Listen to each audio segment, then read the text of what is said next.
श्रुति स्मृति पुराणालयं करुणालयं नमामि भगवत्पादं शङ्करं लोकशङ्करम् शङ्करं शङ्कराचार्यं केशवं बादरायणम् सूत्रभाष्यौ कृतो वन्दे भगवन्तौ पुनः पुनः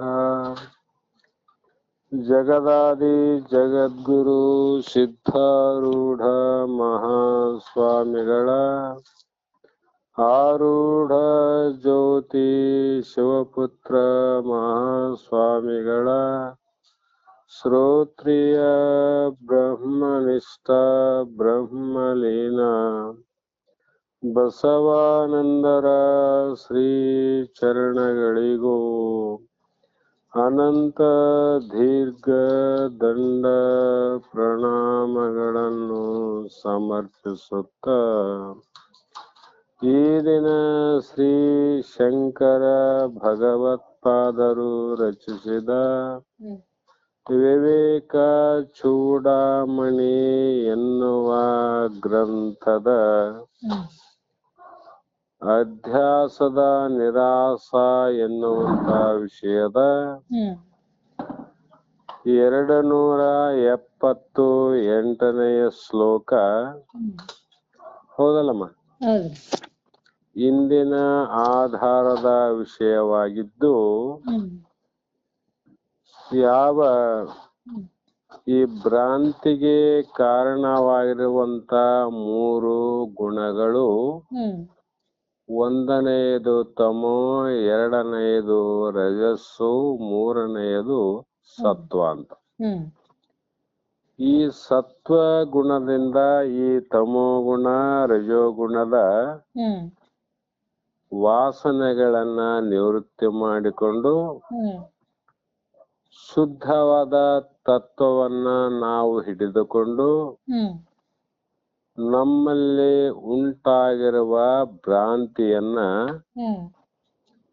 ಕಳೆದುಕೊಳ್ಳಬೇಕು ಅಂತ ಹಿಂದೆ ಹೇಳಿ, ಈ ಮುಂದಿನ ಶ್ಲೋಕದಲ್ಲಿ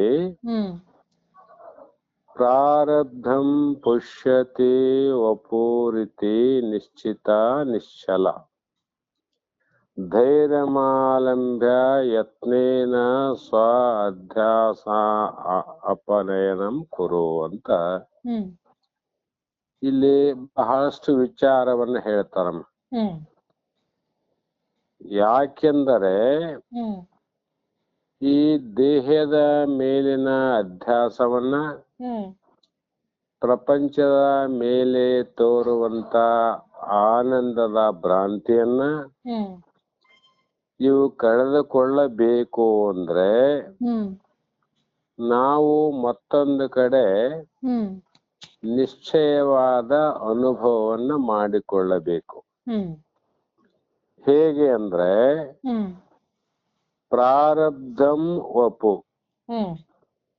ಪುಷ್ಯತಿ ಅಂದ್ರು. ನಾನ್ ನಿನ್ನೆ ಅಥವಾ ಮೊನ್ನೆ ಹೇಳಿನಮ್ಮ, ಪ್ರಾರಬ್ಧ ಮೊದಲು ಅಥವಾ ಈ ಶರೀರ ಮೊದಲು ಅಂದ್ರೆ ಪ್ರಾರಬ್ಧ ಮೊದಲು. ಆ ಪ್ರಾರಬ್ಧದಂತೆ ನಂತರ ಶರೀರ ರಚನೆ ಆಗ್ತದೆ. ಅವರವರ ಪ್ರಾರಬ್ಧಕ್ಕೆ ಅನುಸಾರವಾಗಿ ಆಯಾ ಶರೀರಗಳು ಪ್ರಪಂಚದಲ್ಲಿ ಸಾಕಷ್ಟು ಉಂಟು. ಒಂದು ಶರೀರಕ್ಕೆ ಮತ್ತೊಂದು ಶರೀರ ಸಾಮ್ಯತೆ ಇಲ್ಲ. ಪ್ರಾಣಿ, ಪಕ್ಷಿ, ಗಿಡ, ಮರ, ಮಾನವ ಇವೆಲ್ಲ ಭಿನ್ನ ಭಿನ್ನಲ್ಲಮ್ಮ. ಯಾಕೆ ಭಿನ್ನತೆ ಅಂದ್ರೆ ಆಯಾ ಜೀವಿಗಳ ಪ್ರಾರಬ್ಧ ಅನುಸಾರವಾಗಿ ಆಯಾ ಜೀವಿಗಳ ದೇಹ ರಚನೆಯಾಗುತ್ತದೆ. ಅಂದಾಗ ಆ ಪ್ರಾರಬ್ಧವೇ ನಮ್ಮ ಶರೀರವನ್ನ ರಕ್ಷಣೆ ಮಾಡ್ತದೆ. ಯಾರು ನಮ್ಮ ಶರೀರ ರಕ್ಷಣೆ ಮಾಡೋದಮ್ಮಂದ್ರೆ ಪ್ರಾರಬ್ಧ ಎಂದು ನಿಶ್ಚಯ ಮಾಡ್ಬೇಕು ನಾವು. ಯಾಕೆಂದ್ರೆ ಯಾವ ಕರ್ಮವು ಈಗ ಅನುಭವಿಸುತ್ತಿರುವ ಫಲವನ್ನು ಕೊಡುವುದಕ್ಕೆ ಪ್ರಾರಂಭವಾಗಿರುವುದು ಅದು ಪ್ರಾರಬ್ಧ. ಅಂದ್ರೆ ಆಧ್ಯಾತ್ಮಿಕ ದುಃಖ ಆಗಲಿ, ಆದಿ ದೈವಿಕ ದುಃಖ ಆಗಲಿ, ಆದಿ ವ್ಯಾಧಿ ಬಾಧೆ ಈ ಯಾವ ಶರೀರಕ್ಕೆ ಬಂದು ಒದಗುವಂತ ದುಃಖ ಸುಖಾದಿಗಳು ಏನು ನಮಗ ಈಗ ಫಲ ಕೊಡಕತ್ತೇವಲ್ಲಮ್ಮ, ಅವೆಲ್ಲವೂ ಪ್ರಾರಬ್ಧದೇ ವಿನಃ ನಾವು ಪ್ರಯತ್ನದಿಂದ ತಂದುಕೊಂಡಂತವು ಅಲ್ಲ. ಕಾರಣ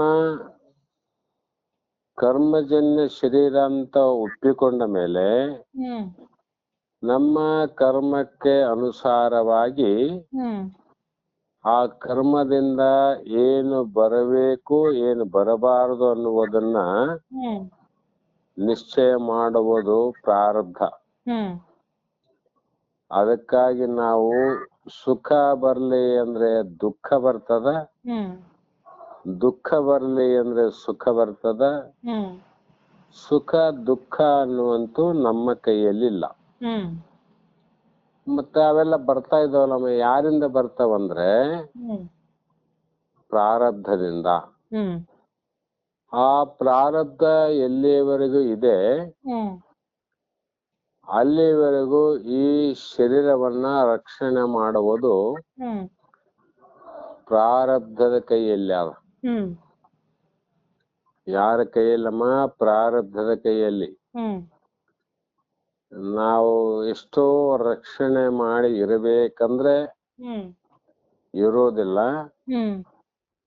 ನಾವು ಈ ಸಾಯಬೇಕು ಅನ್ನುವಂತ ಪ್ರಯತ್ನ ಮಾಡಿದ್ರು ಕೂಡ ಸಾಯೋದಿಲ್ಲ. ಯಾಕೆಂದ್ರೆ ಅದಕ್ಕೆ ಬೇರೆ ಒಬ್ಬ ಒಡೆಯನಿದ್ದಾನೆ.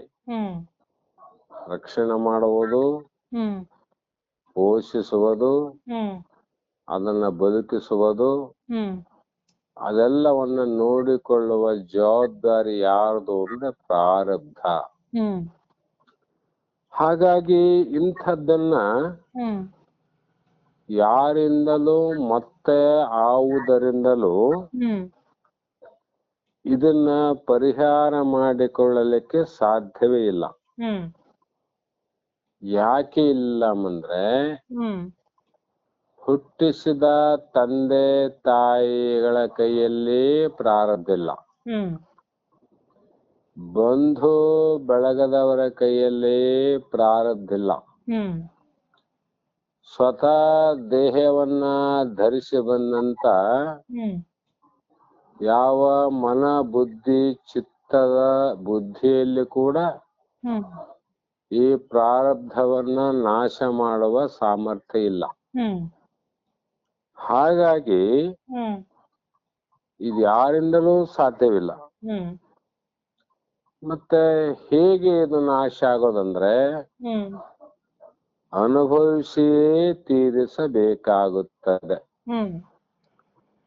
ಏನಮ್ಮ, ನಾವು ಅದನ್ನ ಬಂದದ್ದು ಬರಲಿ, ಆ ಭಗವಂತನ ದಯೆ ಒಂದು ಇರಲಿ ಅಂತಕ್ಕಂಥ ಭಾವದಿಂದ ನಮಗೆ ಈ ಜನ್ಮದಲ್ಲಿ ಒದಗುವಂತ ಸುಖವೇ ಇರಲಿ ದುಃಖವೇ ಇರಲಿ ಅದನ್ನ ಅನುಭವಿಸಿಯೇ ಮುಗಿಸಬೇಕು. ಆ ಪ್ರಾರಬ್ಧ ಅನ್ನುವಂಥದ್ದು ಯಾವಾಗ ಮುಗಿಸಿದೀವಿ, ಅದು ಯಾವಾಗ ಮುಗಿಯುತ್ತದೆಯೋ ಆ ಕಾಲದಲ್ಲಿ ಇದು ನಾಶವಾಗುತ್ತದೆ. ಏನ್ ನಾಶ ಆಗ್ತದ? ಕರ್ಮ ನಾಶ ಆಗ್ತದ. ಆಮೇಲೆ ಶರೀರ ಕೂಡ ಪಾತವಾಗಿ ಶರೀರ ಏನಾಗ್ತದ ಪ್ರಾರಬ್ಧ ಮುಗಿದ ತಕ್ಷಣ ಬಿದ್ದು ಹೋಗ್ತದ. ಈ ರೀತಿ ಆವಾಗ ಅವನಲ್ಲಿ ಇರುವಂತ ಯಾವ ಆತ್ಮಭಾವ ಅವನು ವಿದೇಹ ಮುಕ್ತನಾಗುತ್ತಾನೆ. ಆ ಕ್ಷಣದಲ್ಲಿ ಅವನು ಮುಕ್ತಾನೆ. ಹೀಗೆ ಇಂಥ ಒಂದು ಪ್ರಾರಬ್ಧ ಅನ್ನುವಂಥದ್ದನ್ನ ಸ್ಪಷ್ಟವಾಗಿ ತಿಳಿದುಕೊಂಡಾಗ ನಮಗೆ ಬಹಳ ಧೈರ್ಯ ಬರ್ತದೆ. ಕಾರಣ ಹೆಚ್ಚಾಗಿ ಆಧ್ಯಾತ್ಮಿಕ ಸಾಧನೆಯನ್ನ ಕೈಗೊಂಡ ಮೇಲೆ ಮನೆ ಆಗಲಿ ಮಠಗಳಾಗಲಿ ತ್ಯಜಿಸಿ ನಿರ್ಜನವಾದ ಅರಣ್ಯದಲ್ಲಿ ಜೀವಿಸುವ ತಪಸ್ಸುಗಳು ಉಂಟು, ಸನ್ಯಾಸಿಗಳು ಉಂಟು. ಅವ್ರೇನು ಬಿಟ್ಟಾರಂದ್ರೆ ಮನೆ ಮತ್ತು ಮಠಗಳನ್ನು ಬಿಟ್ಟಾರ. ಆದರೆ ಅವರಿಗೂ ಕೂಡ ಕೆಲವು ವೇಳೆ ತಮ್ಮ ಜೀವನ ನಿರ್ವಹಣೆ, ಶರೀರ ರಕ್ಷಣೆಗಳ ಬಗ್ಗೆ ಚಿಂತೆ ಅನ್ನುವಂಥದ್ದು ಮನಸ್ಸಿನಲ್ಲಿ ಮನೆ ಮಾಡಬಹುದು. ಅರಣ್ಯದಲ್ಲಿ ಇದ್ದೀವಿ, ನಿರ್ಜನ ಪ್ರದೇಶದಲ್ಲಿ ಇದ್ದೀವಿ, ಬದುಕುವುದು ಹೇಗೆ, ನಮ್ಮ ಶರೀರವನ್ನ ಕಾಪಾಡಿಕೊಳ್ಳುವುದು ಹೇಗೆ ಅಂತ ಮನಸ್ಸಿನಲ್ಲಿ ಚಿಂತೆ ಮನೆ ಮಾಡಬಹುದು. ಈ ರೀತಿಯ ಚಿಂತೆ ಮನಸ್ಸಿನಲ್ಲಿ ಒಂದು ಸಲ ಮೂಡಿದರೆ ಸಾಕು, ಆ ಸನ್ಯಾಸಿ, ಆ ತಪಸ್ವಿ ಮತ್ತೆ ಸಂಸಾರಕ್ಕೆ ಸಿಕ್ಕಿ ಬೀಳುತ್ತಾನೆ. ನೋಡಮ್ಮ ಎಷ್ಟು ಸೂಕ್ಷ್ಮ. ಮತ್ತೆ ತನ್ನ ರಕ್ಷಣೆಗಾಗಿ, ದೇಹ ಪೋಷಣೆಗಾಗಿ ಮತ್ತೆ ಸಂಸಾರದ ಕಡೆ ಮನಸ್ಸು ಚಿಂತೆ ಮಾಡ್ತದೆ ವಿನಃ ಆತ್ಮಚಿಂತನೆಯಿಂದ ದೂರ ಆಗುತ್ತದೆ. ಜನರಹಿತವಾದ ಗುಡ್ಡ ಬೆಟ್ಟಗಳನ್ನು ಬಿಟ್ಟು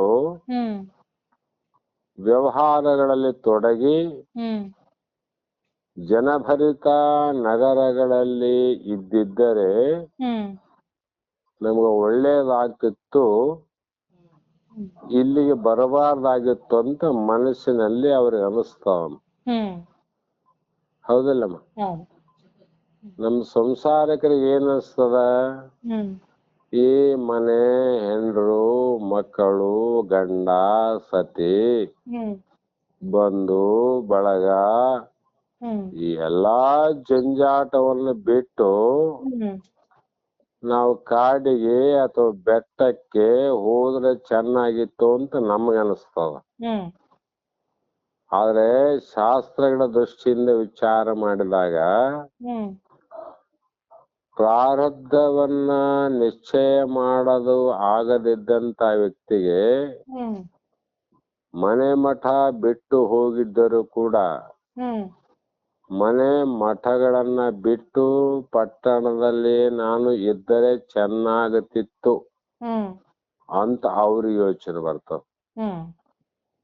ಆ ಕಾರಣ ಎಲ್ಲಾ ಚಿಂತೆಗಳನ್ನು ದೂರ ಮಾಡಿದರೂ ನಮ್ಮ ಶರೀರ ರಕ್ಷಣೆಯ ಕಳವಳವು ಸಾಮಾನ್ಯವಾದ ಯಾವ ಜನರನ್ನು ಬಿಟ್ಟದ್ದಲ್ಲ. ಬಾಯಲ್ಲಿ ಹೇಳ್ಬೋದಮ್ಮ, ಆದರೆ ಒಳಗಡೆ ದೇಹ ರಕ್ಷಣೆಗೆ ಬಹಳ ಚಿಂತೆ ಮಾಡ್ತದ ಜಗತ್ತು. ಕಾರಣ ಅದು ಸ್ವಭಾವಜನ್ಯವಾದ ಆತಂಕ. ಇದೇನು ಅಂದ್ರೆ ಪ್ರಕೃತಿಯ ಒಂದು ಸ್ವಭಾವ. ಪ್ರಕೃತಿಯಿಂದ ಒಂದು ಹಂದಿಯ ಮರಿಗಳೇ ಹುಟ್ಲಿ, ನಾಯಿಯ ಮರಿಗಳೇ ಹುಟ್ಟಲಿ, ಬೆಕ್ಕಿನ ಮರಿಗಳೇ ಹುಟ್ಟಲಿ, ಇಲಿಯ ಮರಿಗಳೇ ಹುಟ್ಟಲಿ, ಪಕ್ಷಿಗಳ ಮರಿಗಳೇ ಹುಟ್ಲಿ, ಎಲ್ಲಾ ಮರಿಗಳು ಕೂಡ ತಮ್ಮ ಶರೀರ ರಕ್ಷಣೆ ಮಾಡೋದಕ್ಕೋಸ್ಕರವಾಗಿ, ಆ ಪಕ್ಷಿಯಾದ್ರೂ ಕೂಡ ತನ್ನ ಮರಿಗಳ ರಕ್ಷಣೆ ಮಾಡೋದಕ್ಕೋಸ್ಕರವಾಗಿ, ಹಂದಿ ಕೂಡ ತನ್ನ ಮರಿಗಳ ರಕ್ಷಣೆಗಾಗಿ, ನಾಯಿ ಬೆಕ್ಕು ಕೂಡ ತನ್ನ ಮರಿಗಳ ರಕ್ಷಣೆಗಾಗಿ ಯಾರು ಹೇಳಿಕೊಟ್ಟಿಲ್ಲ ನೋಡಮ್ಮ ಅವಾಗ. ಆದರೆ ಬದುಕಬೇಕು, ತಮ್ಮ ಶರೀರವನ್ನ ಕಾಪಾಡಿಕೊಳ್ಳಬೇಕು ಅಂತ ಪ್ರಯತ್ನ ಮಾಡ್ತಾವಂದ್ರೆ ಇದು ಪ್ರಕೃತಿಯ ಸ್ವಭಾವ. ಎಲ್ಲಾ ಜೀವರಾಶಿಗಳಲ್ಲಿ ಉಂಟಮ್ಮಿದು. ಆದರೆ ಆತ್ಮಜ್ಞಾನಿಗಳಾದ ನಾವು ಒಂದು ಸಲ ನಾವು ಶರೀರ ರಕ್ಷಣೆಗಾಗಿ ಅದಕ್ಕ ಶರಣಾಗತರಾಗಿ ಅದರ ಕೋಟಿಲೆಗೆ ಸಿಕ್ಕಿಕೊಂಡರೆ ಅದರ ರಕ್ಷಣೆಗಾಗಿ, ಸಂರಕ್ಷಣೆಗಾಗಿ ಅದನ್ನ ಜೋಪಾನ ಮಾಡಬೇಕು ಅಂತ ನಾವೇನಾದ್ರೂ ಮನಸ್ಸಿನಲ್ಲಿ ಒಪ್ಪಿಕೊಂಡರೆ ಆ ಒಪ್ಪಿಗೆ ನಮ್ಮನ್ನ ನೂರಾರು ಮುಖಗಳಲ್ಲಿ ತೋರಿಕೊಂಡು ನಮ್ಮನ್ನು ಸಂಪೂರ್ಣವಾಗಿ ಸ್ವಾಧೀನಪಡಿಸಿಕೊಳ್ಳುವುದು. ಪ್ರಾರಬ್ಧ ಏನ್ ಮಾಡ್ತಾರಮ್ಮ, ತನ್ನ ಆಧೀನ ಮಾಡ್ಕೊಂಡ್ಬಿಡ್ತಾರ. ಯಾಕಂದ್ರೆ ಅದರ ರಕ್ಷಣೆ ಮಾಡ್ತೇವಂದ್ರೆ ತನ್ನ ಆಧೀನ ಮಾಡ್ತಾರಂತ ಅಂದಾಗ ಅದರ ಹಿಡಿತಕ್ಕೆ ನಾವು ಸಿಕ್ಕಿವಿ ಅಂದ್ರೆ ಮಾಯೆ ಅಥವಾ ಅಜ್ಞಾನ ಅಥವಾ ಮಾಯೆ ಅಥವಾ ಪ್ರಾರಬ್ಧ ಅದ್ರ ಕೈಯಲ್ಲಿ ಒಂದಷ್ಟು ಸಲ ಸಿಕ್ಕಿವಿ ಅಂದ್ರೆ ನಾವು ಪ್ರಾರಂಭದಿಂದ ಇಲ್ಲಿಯವರೆಗೆ ಸಾಧಿಸಿದ್ದ ಯಾವ ಪ್ರಗತಿ ಅನ್ನುವಂಥದ್ದು ಅದು ಮಣ್ಣು ಪಾಲಾಗ್ತದೆ, ಮುಗಿದೋಯ್ತದು. ಎಷ್ಟು ದಿನ ಮಾಡದ ಸಾಧನೆಗಳೆಲ್ಲವೂ, ಪ್ರಯತ್ನಗಳೆಲ್ಲವೂ, ಅದರಿಂದ ಪ್ರಾಪ್ತಿಯಾದಂತ ಲಾಭ ಎಲ್ಲವೂ ಕೂಡ ಮಣ್ಣು ಪಾಲಾಗಿ ಹೋಗುತ್ತದೆ. ಅನೇಕ ವರ್ಷಗಳ ಕಾಲ ಶ್ರಮಪಟ್ಟು ಗಳಿಸಿದ್ದ ಆಧ್ಯಾತ್ಮಿಕ ಸಾಧನೆ ಎಲ್ಲವೂ ನಮ್ಮ ಕೈ ಬಿಟ್ಟು ಹೋಗುವವು.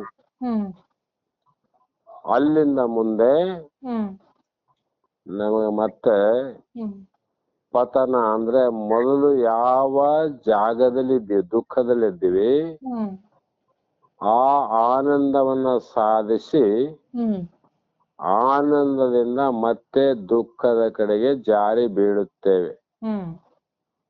ಇದು ಕಟ್ಟಿಟ್ಟ ಬುತ್ತಿ ಅಂತ ನಮ್ಮ ಆಚಾರ್ಯರು.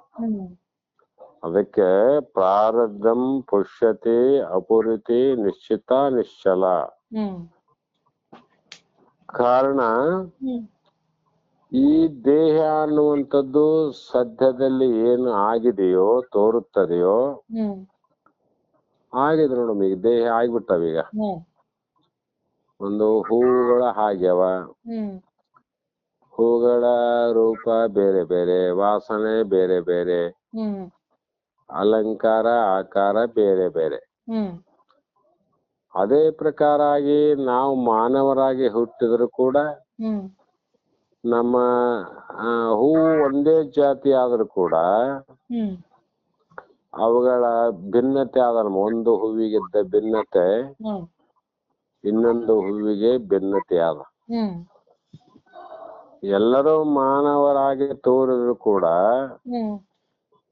ಆ ಹೂವುಗಳ ವಾಸನೆ ಬೇರೆ ಬೇರೆ, ರೂಪ ಆಕಾರ ಬೇರೆ ಬೇರೆ ಹೇಗಿದೆಯೋ ಅದಂತೆ ಮಾನವರಾಗಿ ಹುಟ್ಟಿದ್ರು ಕೂಡ ಅವರವರ ರೂಪ, ಅವರವರ ಆಕಾರ ಬೇರೆ ಬೇರೆ ಆವಿಲ್ಲಮ್ಮ. ಒಬ್ಬರು ಕಪ್ಪಿದ್ದಾರೆ, ಒಬ್ಬರು ಕೆಂಪಿದ್ದಾರೆ, ಒಬ್ಬರು ತಿಳಿ ಬಣ್ಣ, ಒಬ್ರು ಇನ್ನೂ ಅನಂತ ಪ್ರಕಾರದ ಆಕಾರಗಳು. ಮತ್ತೆ ಆ ಹೂಗಳಲ್ಲಿ ವಾಸನೆ ಕೂಡ ಬೇರೆ ಬೇರೆ ಆವಿಲ್ಲಮ್ಮ. ಅದರಂತೆ ಮನುಷ್ಯನಲ್ಲಿ ಅವರ ಸಂಸ್ಕಾರದ ವಾಸನೆಗಳು ಬೇರೆ ಬೇರೆ ಅವು. ಒಬ್ಬರಲ್ಲಿದ್ದ ಗುಣ ಇನ್ನೊಬ್ಬರಲ್ಲಿಲ್ಲ. ಒಬ್ಬರಲ್ಲಿದ್ದಂತ ಶಾಂತಿ ಮತ್ತೊಬ್ಬನಲ್ಲಿ ಕ್ರಾಂತಿ. ಒಬ್ಬನಲ್ಲಿ ಧರ್ಮ ಇನ್ನೊಬ್ಬನಲ್ಲಿ ಅಧರ್ಮದ ಸಂಸ್ಕಾರ. ಅವರು ಮಾನವರು, ನಾವು ಮಾನವರಲ್ಲಮ್ಮ. ಅವರಲ್ಲಿ ಹಾಗೆ ಇವರಲ್ಲಿ ಹೀಗೆ ಏಕೆಂದ್ರೆ ಅದು ಪ್ರಾರಬ್ಧ ಹಿಂದಿಂದದು. ಆ ಪ್ರಾರಬ್ಧದ ಫಲದಿಂದನೇ ಆಯಾ ವ್ಯಕ್ತಿಗಳಲ್ಲಿ ವಾಸನೆಗಳು ಬೇರೆ ಬೇರೆಯಾಗಿ, ಹೂವು ಬೇರೆ ಬೇರೆಯಾಗಿ ಹುಟ್ಟಿದಂತೆ ದೇಹವು ಕೂಡ ಬೇರೆ ಬೇರೆಯಾಗಿ ವಾಸನೆಗಳಿಂದ ಕೂಡಿದ್ದಾವೆ. ಮತ್ತೆ ಈ ದೇಹ ನಡೆಯುತ್ತಿರುವುದು ಪ್ರಾರಬ್ಧ ಪ್ರಬಲವಾದ ವಾಸನೆಗಳ ಬೆಂಬಲದಿಂದ. ಆ ಹೂವು ಅರಳಿ ಮತ್ತೆ ಅದು ನಮಗ ತೋರುತ್ತದೆ ಅಂದ್ರೆ ಎಲ್ಲಿವರೆಗೆ ಅಂದ್ರೆ ಆ ಹೂವಿನಲ್ಲಿ ಎಲ್ಲಿಯವರೆಗೆ ವಾಸನೆ ಇರುತ್ತದೆಯೋ ಅಲ್ಲಿಯವರೆಗೂ ಚೆನ್ನಾಗಿರುತ್ತದೆ. ಆ ಹೂವಿನ ವಾಸನೆ ಮುಗಿದ ತಕ್ಷಣ ಹೂವು ಬಾಡಿ ಅದು ಜಾರಿ ಬೀಳುತ್ತದೆ. ಅದರಂತೆ ನಮ್ಮ ದೇಹ ನಡೆಯುತ್ತಿರುವುದು ಪ್ರಾರಬ್ಧದ ಪ್ರಬಲವಾದ ವಾಸನೆಗಳ ಬೆಂಬಲದಿಂದ. ಅವು ವಾಸನೆ ಬಹಳ ಶಕ್ತಿಯುತವಾಗಿರ್ತಾವ. ಆದ್ರೆ ಬಹಳ ಸೂಕ್ಷ್ಮ. ಹೂವ ಬಹಳ ಸ್ಥೂಲ. ಅದು ವಾಸನೆ ಬಹಳ ಸೂಕ್ಷ್ಮ ಇಲ್ಲಮ್ಮ. ಸೂಕ್ಷ್ಮವಾದ ವಾಸನೆ ಹೋಯ್ತು ಅಂದ್ರೆ ಹೂವು ಬಾಡಿ ಹೋಗ್ತದ. ಅದಂತೆ ನಮ್ಮ ದೇಹ ಸ್ಥೂಲವಾಗಿ ಕಂಡ್ರು ಕೂಡ ಸೂಕ್ಷ್ಮವಾದ ವಾಸನೆಗಳೇನವಮ್ಮ, ಆ ವಾಸನೆಗಳು ಎಲ್ಲಿಯವರೆಗೆ ಇರ್ತದ ಅಲ್ಲಿವರೆಗೂ ದೇಹ ಇರ್ತದ. ವಾಸನೆ ಮುಗಿದಾಗ ಹೂವು ಬಾಡಿದಂತೆ ಇದು ಬಿದ್ದು ಹೋಗ್ತದೆ. ಅಂದ್ರೆ ಪತನವಾಗುವುದು ಅಂದ್ರೆ ಇದು ನಾಶವಾಗುವುದು. ವಾಸನೆಗಳು ಎಲ್ಲಿವರೆಗೂ ನಮ್ಗೆ ಆವಂದ್ರೆ ನಮ್ಮ ಶಾಸ್ತ್ರಗಳ ದೃಷ್ಟಾಂತದಿಂದ ಆಹಾರ ಇಲ್ಲದರಲ್ಲಿ ಶರೀರ ಇರ್ತದ ಅಂತ ಬರ್ತಾರ ಅವ್ರು. ಊಟ ಕಡಿಮೆ ಮಾಡಿದ್ರು ಕೂಡ ಶರೀರ ಇರ್ತದಂದ್ರ ಅವ್ರು. ಯಾಕಂದ್ರೆ ಪ್ರಾರಬ್ಧದಿಂದ ಶರೀರ ಬದುಕ್ತದೆ ವಿನ ಬರೇ ಅನ್ನ ನೀರಿನಿಂದ ಮಾತ್ರ ಅಲ್ಲ. ಆದ್ರೆ ಬಲಿಷ್ಠ ಆಗ್ತದ, ಕ್ಷೀಣ ಆಗ್ತದ. ಎಲ್ಲಿಯವರೆಗೂ ವಾಸನೆ ಇರುವವು ಅಲ್ಲಿಯವರೆಗೂ ಶರೀರ ಇದ್ದೇ ಇರುತ್ತದೆ. ಆ ಕಾರಣದಿಂದ ಶರೀರವನ್ನ ರಕ್ಷಿಸಿಕೊಳ್ಳುವುದು ಪ್ರಾರಬ್ಧದ ಹೊಣೆಗಾರಿಕೆ ವಿನಃ ಆ ಜೀವಾತ್ಮನ ಹೊಣೆಗಾರಿಕೆ ಅಲ್ಲ. ತನ್ನ ಅಧೀನದಲ್ಲಿ ಶರೀರ ಇಲ್ಲಲ್ಲಮ್ಮ. ತಾನು ರಚನೆ ಮಾಡಿಕೊಂಡಿಲ್ಲ ಜೀವ. ಪ್ರಾರಬ್ಧ ದೇಹವನ್ನ ರಚನೆ ಮಾಡಿದಂದ್ರೆ ಪ್ರಾರಬ್ಧವೇ ಆ ದೇಹವನ್ನ ರಕ್ಷಣೆ ಮಾಡ್ತದ. ಅದ್ರ ಜವಾಬ್ದಾರಿ ಎಲ್ಲ ಅದಕ್ಕೆ ವಿನಃ ನಮ್ಮ ಕೈಯಲ್ಲಿಲ್ಲ. ಆದರೆ ಅಜ್ಞಾನಿಗಳು ವಾಸ್ತವವಾಗಿ ಇದ್ದಕ್ಕಿದ್ದಂತೆ ವೇದ ಆ ಶಾಸ್ತ್ರಗಳು ಮತ್ತು ಸದ್ಗುರುವಿನ ಮುಖಾಂತರ ತಿಳಿಯದೆ ಹೋದ ಕಾರಣ ನಮಗೇನ್ ಅನಿಸ್ತಂದ್ರೆ ನಾವು ರಕ್ಷಣೆ ಮಾಡದಿದ್ದರೆ ಶರೀರ ಪೋಷಣೆ ಆಗುವುದಿಲ್ಲ. ಅದಕ್ಕೆ ನಾವೇ ನಮ್ಮ ಶರೀರವನ್ನ ರಕ್ಷಣೆ ಮಾಡಿಕೊಳ್ಳಬೇಕು ಅಂತ ನಾವು ಹಗಲು ರಾತ್ರಿ ಇದರ ರಕ್ಷಣೆಗಾಗಿ ಚಿಂತೆಯಲ್ಲಿ ಆಸಕ್ತರಾಗಿದ್ದೇವೆ. ಹೌದಲ್ಲ?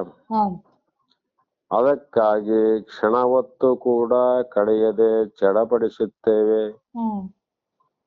ಬಹಳಷ್ಟು ಪೇಚಾಟಕ್ಕೆ ಸಿಲುಕುತ್ತೇವೆ. ಇದು ಯಾವುದು ಅಂದ್ರೆ ಇದು ಕೂಡ ಅಜ್ಞಾನ ಅಂತ. ಯಾಕೆ ಅಂತ ಇನ್ನೂ ವಿಚಾರ ಮಾಡಿದ್ರೆ, ಈ ದೇಹ ಹುಟ್ಟಿದಾಗಮ್ಮ ನಮ್ಮನ್ನ ಏನನ್ನು ಹೇಳಿ ಕೇಳಿ ಹುಟ್ಟಿಲ್ಲ. ಹೌದಲ್ಲ? ಮತ್ತೆ ಯಾವ ಕಾರಣದಿಂದ ಯಾವ ಉದ್ದೇಶಕ್ಕಾಗಿ ಹುಟ್ಟಿತೋ ಅದಕ್ಕೆ ಕಾರಣ ಏನದಮ್ಮ? ಅದು ಭೋಗ. ಪ್ರಾರಬ್ಧ ಭೋಗ ಕೊಡುವುದೇ ಅದರ ಕಾರ್ಯ. ಭೋಗ ಕೊಡೋ ಸಲುವಾಗಿ ಆ ಕಾರಣ ಪ್ರಾರಬ್ಧವಾಗಿ ಹುಟ್ಟ್ಯದ. ಯಾರನ್ನ ಕೇಳಿ ಹುಟ್ಟಿಲ್ಲ ಅದು. ಅಂದಾಗ ಅದರ ನಿಯಮ ಏನದ ಅದರಂತೆ ಅದು ಉಳಿದೇ ಉಳಿಯುತ್ತದೆ. ಅದರ ನಿಯಮ ಮುಗಿಬೇಕಲ್ಲಮ್ಮ, ಅದರ ಧರ್ಮ ಅಂತ. ಒಂದು ವೇಳೆ ಅಕಸ್ಮಾತ್ತಾಗಿ ಶರೀರವು ಸಾವಿಗೆ ತುತ್ತಾದರೆ ದೇಹ ಅದು ಸಾವಿಗೆ ಒಳಗಾಗಬೇಕಲ್ಲಮ್ಮ, ಅದರ ಧರ್ಮ ಅಂತದು.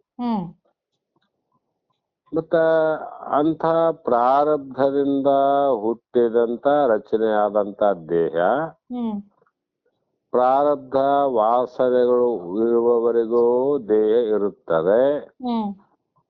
ಪ್ರಾರಬ್ಧ ವಾಸನೆಗಳು ಮುಗಿದಾಗ ಅದು ಬಿದ್ದು ಹೋಗ್ತದೆ. ಆವಾಗ ನಾವು ಬಹಳ ಚಿಂತೆ ಮಾಡ್ತೀವಲ್ಲ, ಯಾಕೆ ಚಿಂತೆ ಮಾಡ್ಬೇಕಂತ. ಚಿಂತೆ ಮಾಡೋದು ಸರಿ. ಇಷ್ಟೆಲ್ಲ ಚಿಂತೆ ಮಾಡೋದು ಯಾತಕ್ಕಾಗಿ? ನಾವು ಚಿಂತೆ ಮಾಡಿದ್ರೆ ಉಳಿಯೋದಿಲ್ಲ, ಚಿಂತೆ ಮಾಡದೇ ಇದ್ರೆ ಹೋಗೋದಿಲ್ಲ. ಅದು ತನ್ನ ಧರ್ಮಾನುಸಾರವಾಗಿ ಇರ್ತದ, ತನ್ನ ನೇಮದ ಅನುಸಾರವಾಗಿ ದೇಹ ಬಿದ್ದು ಹೋಗ್ತಾನೆ. ಆವಾಗ ಹೋಗಲಿ ಎಂದು ಬಿಡಬೇಕಾದದ್ದೇ ಆತ್ಮಜ್ಞಾನಿಗಳ ನಿರ್ಣಯ. ಅದು ಹೋಗುವಾಗ ಹೋಗ್ತದಲ್ಲ ಅಂದಾಗ, ಹೋಗುವಾಗ ಅದು ಹೋಗೇ ಹೋಗುತ್ತದೆ ಅಂದ್ರೆ ಅದಕ್ಕಾಗಿ ಬಹಳ ಚಿಂತೆ ಮಾಡಬಾರ್ದಂತಾರ ಮಹಾತ್ಮರು. ಒಂದ್ಸಲ ಈ ಕಡೆ ಮುಖ ಮಾಡಿದೀವಿ ಅಂದ್ರೆ ಆತ್ಮ ಆನಂದದಿಂದ ಬಹು ದೂರ ಬರ್ಬೇಕಾಗ್ತದ ಮತ್ತೆ ನಾವು. ಅದಕ್ಕೆ ನಾವು ಯಾವ ರೀತಿ ಶರೀರಕ್ಕೆ ರಕ್ಷಣೆ ಮಾಡಿಕೊಳ್ಳುವಂತ ಬಹಳ ಚಿಂತನೆಗಳನ್ನ ಬಿಟ್ಟು ಶಾಂತವಾಗಿದ್ದು ಆತ್ಮ ಭಾವವನ್ನ ಭದ್ರಪಡಿಸಿಕೊಳ್ಳಬೇಕು. ಆತ್ಮ ಜ್ಞಾನದ ಆನಂದವನ್ನ ಸಂಪಾದಿಸಿಕೊಳ್ಳಬೇಕು. ಈ ಧೈರ್ಯವನ್ನ ಕ್ರೋಢೀಕರಿಸಿದ ಬುದ್ಧಿವಂತನಾದ, ಈ ರೀತಿ ಪಕ್ಕ ವಿಚಾರವನ್ನ ಮಾಡಿ ತಿಳಿದುಕೊಂಡಂತ ವಿವೇಕದಿಂದ ನಿರ್ಧಾರಕ್ಕೆ ಬರ್ಬೇಕಿದು. ಶಾಸ್ತ್ರ ಹೇಳ್ತಾರಂತ ಒಪ್ಪೋದಲ್ಲ, ವಿಚಾರದಿಂದ ಹೌದು ಅಥವಾ ಅಲ್ಲೋ, ಸತ್ಯವೋ ಅಥವಾ ಸುಳ್ಳೋ, ಇದನ್ನ ವಿವೇಕದಿಂದ ನಿರ್ಧಾರಕ್ಕೆ ಬರಬೇಕಾದದ್ದು. ಆವಾಗ ನಮ್ಮ ಶಕ್ತಿಯನ್ನ ಉಪಯೋಗಿಸಿ ಪ್ರಯತ್ನವನ್ನ ಮಾಡಿ ಅಂತರಂಗದಲ್ಲಿ ಇರುವ ಶ್ರವಣ ಮನನ ಮಥನಗಳಿಂದ ರಹಸ್ಯವಾಗಿರ್ತಕ್ಕಂಥ ಗುಪ್ತವಾಗಿರ್ತಕ್ಕಂಥ ಪ್ರಯತ್ನಗಳಿಂದ ಆತ್ಮಾನು ಚಿಂತನೆ ಮಾಡೋದು ಗುಪ್ತವಾಗಿ, ಪ್ರಾಪಂಚಿಕದ ಚಿಂತನೆ ಮಾಡೋದು ವ್ಯಕ್ತವಾಗಿ. 4 ಜನ ಸಂಸಾರ ಚಿಂತೆ ಮಾಡ್ಬೇಕಾದ್ರೆ 4 ಜನರ ಮಧ್ಯದಲ್ಲಿ ಮಾಡ್ಬೇಕಮ್ಮ. ಆತ್ಮ ಚಿಂತನೆಯನ್ನು ಮಾಡಕ ಮಂದಿ ಆಗ್ಬೇಕಮ್ಮ. ಅಲ್ಲಿ ಜನಗಳು ಬೇಕಾಗಿಲ್ಲ. ನಮ್ಮ ಒಳಗಡೆ ವಿಚಾರ ಮಾಡ್ತಾ ಎಂಥ ಪ್ರಸಂಗ ಬಂದ್ರು ಕೂಡ ನಮ್ಮ ಸ್ವರೂಪದ ಮನನ ಮಾಡಬೇಕು. ಆ ರೀತಿ ಮಾಡಿದಾಗ ಸ್ವಾಭಾವಿಕವಾಗಿ ಅಂದ್ರೆ ಯಥಾರ್ಥವಾಗಿ ನಮ್ಮಲ್ಲಿ ಉಂಟಾಗಿರುವಂತ ಅಧ್ಯಾಸ ದೋಷವನ್ನ ಪರಿಹರಿಸಿಕೊಳ್ಳಬೇಕು. ಭ್ರಾಂತಿಯ ದೋಷ ಇರೋದಮ್ಮ. ಶರೀರ ನಾನೆನ್ನುವ ಭ್ರಾಂತಿ ಆದಲ್ಲ, ಜಗತ್ತು ಸತ್ಯ ಅನ್ನುವಂತ ಭ್ರಾಂತಿ ಆದಲ್ಲ, ವಿಷಯದಲ್ಲಿ ಸುಖ ಅದನ್ನುವ ಭ್ರಾಂತಿ ಆದಲ್ಲ, ಇವೆಲ್ಲ ಭ್ರಾಂತಿಗಳನ್ನ ವಿಚಾರ ಮಾಡಿ ನಾವು ನಿವೃತ್ತಿ ಮಾಡಿಕೊಳ್ಳಬೇಕು ಅಂತ ಈ ಶ್ಲೋಕದ ಅಭಿಪ್ರಾಯವನ್ನು ಹೇಳಿದ್ರಮ್ಮ. ಮುಂದುವರೆದು